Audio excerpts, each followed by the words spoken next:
మనం ఏం చేస్తాం చెప్పండి? మనం మొదట మానేదే ప్రార్థన. ప్రార్థనకు రావటం మానుకుంటాం. బైబిల్ స్టడీ చాలామంది రాలేదు. సమూయేలు అన్న, నా మట్టుకు నేను మీ నిమిత్తము ప్రార్థన చేయుట మానేనంటే అది దేవునికి విరోధముగా పాపము చేసిన వాడనవుతాను, ఆ పాపము నాకు దూరమగునుగాక.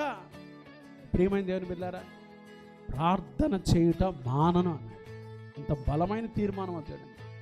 ఇశ్రాయేలీయుల కొరకు, ఈ ప్రజల కొరకు, దేవుని చేత విమోచించబడిన ఈ జన సమూహము కొరకు ప్రార్థన చేయుట నేను మానను. సమూయేలు తీసుకున్న తీర్మానాన్ని బట్టి సమూయేలు దేవుడు ఏమన్నాడు తెలుసా? మంచి ప్రార్థనాపరుడయ్యాడు. సమూయేలు మంచి ప్రార్థనాపరుడయ్యాడు.